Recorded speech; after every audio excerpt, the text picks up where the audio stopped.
जैसा कि मेरे अजीज़ों आपको एक बार फिर वेलकम किया जाता है कि आज हमारा टॉपिक है कि हम हरमर्जदून की जंग के बारे में सीखें, जूझ माजूझ की जंग के बारे में सीखें। तो ज़रूर हम इसके बारे में सीखेंगे। पहले मैं आपको सबसे पहले बताना चाहता हूं कि हरमर्जदून की जंग का जो जिक्र है बाइबल मुकद्दस में मुकाशवा की किताब 16 बाब उसकी 16वीं आयत में आया है। और ये एक जो है वो इब्रानी का वर्ड है जिसको आप बाइबल मुकद्दस में भी पढ़ सकते हैं। इसके बारे में मज़ीद हम देखें तो हरमजदून की जंग ऐसे नहीं है कि किसी शख्स का नाम हरमजदून होगा और उसने जाके जंग लड़नी है, या कोई एक ऐसा शख्स होगा जिसको बहुत ज़्यादा चढ़ाया जाएगा और उसके लिए जंग लड़ी जाएगी। ऐसा नहीं है। ये किसी कौम का नहीं, किसी आदमी का नहीं, बल्कि ये एक दरअसल में जगह का नाम है। जी बिल्कुल, ये एक जगह है जिस जगह पर पहले भी कदीम ज़माना में जो है वो जंग हो चुकी है, और जिसका हम ज़िक्र बाइबल मुक़द्दस की दूसरी तवारीख़ उसका 35 बाब उसकी 22 आयत में पढ़ते हैं, जिसका इंग्लिश में नाम है मगिडो और उर्दू में है मजीदो। बिल्कुल। और यहाँ पर इसी जगह पर पहले भी एक बार जंग हो चुकी है जो तकरीबन 610 बीसी बनते हैं। अब जो फ़ौजों का ज़िक्र हमें नज़र आता है कि जो चढ़ाई करने को आएंगी और जो है वो तकरीबन अपनी तादाद में 20 करोड़ हो सकती हैं। तो इनका इस बात का ज़िक्र भी आइए मेरे साथ निकालिए। मुकाशवा 9 बाब उसकी 16वीं आयत, और मैं इस आयत को 15 आयत से पढ़ना चाहूँगा। लिखा है, बस वो चारों फरिश्ते खोल दिए गए जो खास घड़ी और दिन और महीने और बरस के लिए तिहाई आदमियों को मार डालने के तैयार किए गए थे, और उन फौजों का सवार शुमार में 20 करोड़ था। मैंने उनका शुमार सुना, पाक कलाम के पढ़े सुने, जहाँ पे खुदा की बरकत हो, खुदा उनका शुक्र हो, आमीन। मेरे मेरे अजीज़ों, जैसा कि आप जानते हैं कि हमने जूझ माजूझ का और हरमजदून की जंग के बारे में देखा है। तो ये कब तक होने वाली है? जैसे ही रैप्चर हो जाएगा, मुहालफ़े मसीह आ जाएगा, और उसके बाद जो लोग दुनिया पर मसीही नाम नहाद रह जाएंगे मगर अपने ईमान को बिल्कुल भी बेचेंगे नहीं, वो लोग आजमाए जाएंगे, वो लोग शहीद होंगे। और इसके ऊपर मैं एक अलग से वीडियो ज़रूर बनाऊंगा। और फिर हमें नज़र आता है कि वो लोग जो रह जाएंगे और शहीदी लेंगे, क्योंकि इस बात के बारे में हम जानते हैं कि जो एंटाई क्राइस्ट है, जो मुहालिफ मसीह है, उसका ज़माना 7 साल का होगा। और जब 7 साल की वो हुकूमत करेगा, उसमें से 3.5 साल वो बहुत अमन, बहुत शांति, और कहेगा मैं सब कुछ ठीक कर दूंगा, ऐसे कर दूंगा, वैसे कर दूंगा, सबको वो फूड देगा, सबको वो जो है वो दिली मुरादें पूरी करेगा। और उसके बाद अगले 3.5 साल जो है वो बहुत ज़्यादा बुरे गुजरेंगे, बहुत ज़्यादा याकूब की मुसीबत की तरह के गुजरेंगे, बहुत ज़्यादा वो आजमाइश के गुजरेंगे। इसी के साथ जब एंड होने वाला होगा, तो उस वक्त जूझ माजूझ की जंग होगी। और उस वक्त जो है हमें नज़र आता है कि उस वक्त हरमजदून की जगह पर जूझ माजूझ की जंग होगी, और ये दोनों जंगें जो हैं वो एक ही जंग हैं, और दोनों का जिक्र भी एक ही जगह पर आता है। पढ़ने को समझने को बहुत मुश्किल लगता है, लेकिन आज आपको बता रहा हूँ कि हिजकिय्याल 38 बाब और 39 बाब और मुकाशवा का 16 बाब आप ध्यान से पढ़ें तो दोनों का कंपैरिजन आपको मिल जाएगा।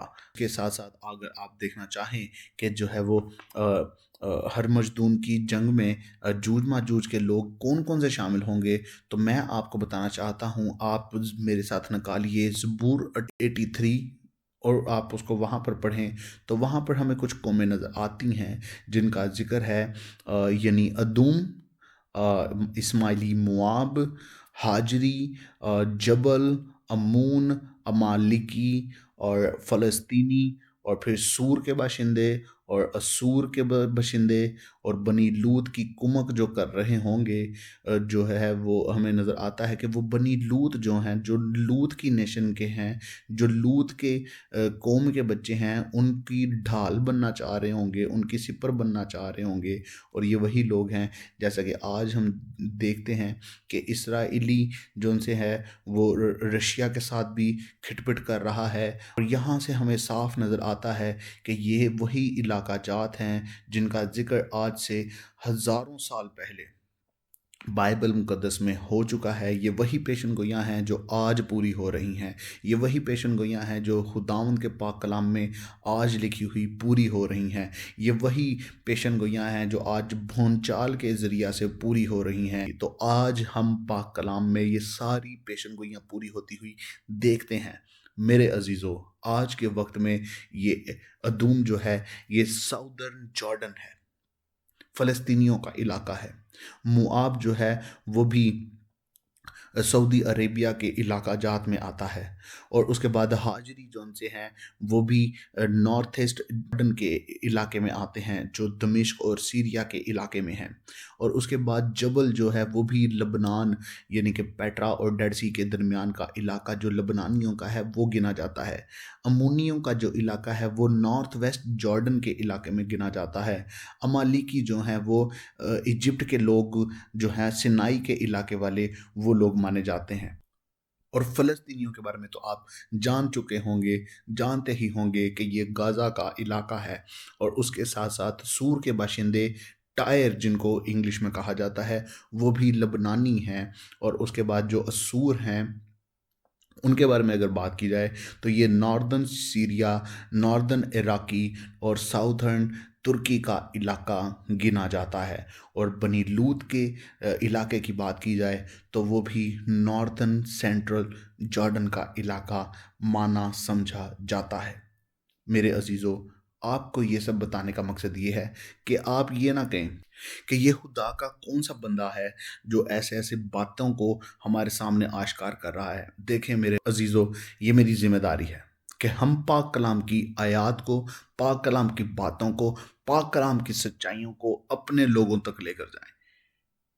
क्योंकि बहुत से दुनिया में आज वो सब काम हो रहे हैं जो बहुत से हमारे मसीही बाइबल मुकद्दस को नहीं पढ़ते, बाइबल मुकद्दस से दूर हैं, दुनिया की महफ़िलों में, दुनिया की ज़ियाफ़तों में, दुनिया के शुगल में, दुनिया के माहौल में पेवस्त होए हुए हैं।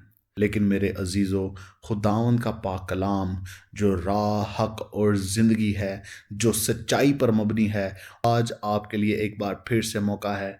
आप आज सच्चाई को ले लें। वो सच्चाई यीशु मसीह है।